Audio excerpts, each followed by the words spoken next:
নমস্কাৰ বন্ধু বান্ধৱীসকল, আজি হৈছে 21 নৱেম্বৰ। দেশৰ লগতে ৰাজ্যৰ কেইবাটাও গুৰুত্বপূৰ্ণ খবৰলৈ আপোনালোকৰ মাজত উপস্থিত হৈছোহি। প্ৰথমটো বিগ ব্ৰেকিং নিউজ। দশমবাৰৰ বাবে মুখ্যমন্ত্ৰী হিচাপে শপত গ্ৰহণ কৰিলে নীতিশ কুমাৰে। বিহাৰৰ মুখ্যমন্ত্ৰী হিচাপে দশমবাৰৰ বাবে শপত গ্ৰহণ নীতিশ কুমাৰৰ।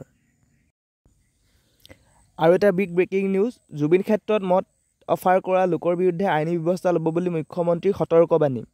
মুখ্যমন্ত্ৰীয়ে ইতিমধ্যে কৈছে যে তেনে কৰা লোকক চোচৰে আনি জেলত ভৰোৱা হ'ব বুলি তেওঁ ইতিমধ্যে মত প্ৰকাশ কৰিছে। আৰু তেওঁ এও বুলি কৈছে যে জুবিন ক্ষেত্ৰত কোনে মদ ঢালিব নোৱাৰে বা কোনে উদ্ভণ্ডালি কৰিব নোৱাৰে। আৰু এটা বিগ ব্ৰেকিং নিউজ, ঘোষণা কৰা হ'ল মেট্ৰিক আৰু উচ্চতৰ মাধ্যমিকৰ চূড়ান্ত বৰ্ষৰ পৰীক্ষাৰ দিন। ছ'চিয়েল মিডিয়া যোগে জনালে মুখ্যমন্ত্ৰী ডক্টৰ হিমন্ত বিশ্ব শৰ্মাই। 2024 10 ফেব্ৰুৱাৰীৰ পৰা অনুষ্ঠিত হ'ব মেট্ৰিক পৰীক্ষা আৰু আনহাতে 2024 11 ফেব্ৰুৱাৰীৰ পৰা অনুষ্ঠিত হ'ব উচ্চতৰ মাধ্যমিকৰ চূড়ান্ত পৰীক্ষাসমূহ। এইবাৰ আধাৰ কাৰ্ডত নাথাকিব নাম বা ঠিকনা।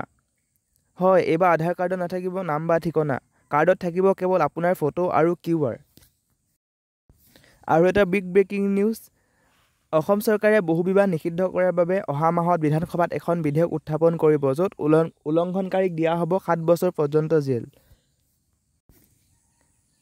আনহাতে কংগ্ৰেছ নেতা গৌৰৱ গগৈয়ে হিমন্ত বিশ্ব শৰ্মাৰ নেতৃত্বাধীন চৰকাৰৰ বিৰুদ্ধে ভোটাৰ তালিকাৰ বিসংগতিৰ অভিযোগ উত্থাপন কৰিছে। জুবিন গাৰ্গক লৈ মন্তব্য ডক্টৰ হিমন্ত বিশ্ব শৰ্মাৰ। তেওঁ কৈছে যে জোৰ কৰি মদ খুৱাইছিল বুলি কৈছে মুখ্যমন্ত্ৰীয়ে। ষড়যন্ত্ৰমূলকভাৱে হত্যা কৰা হৈছিল বুলি জুবিনক তেওঁ মত প্ৰকাশ কৰিছে। ইতিমধ্যে দিল্লীত সন্ত্ৰাসবাদী আক্ৰমণক সমৰ্থন কৰা পোষ্টৰ বাবে অসম আৰক্ষীয়ে 21 জনক গ্ৰেপ্তাৰ কৰিছে। ইতিমধ্যে মুকলি কৰা হ'ল PM কিষাণৰ কিস্তিৰ ধন। 20 নৱেম্বৰ তাৰিখে PM কিষাণৰ ধন মুকলি কৰা হ'ল। সকলোৰে বেংক একাউণ্টত প্ৰদান কৰা হ'ল PM কিষাণৰ 2000কৈ টকা।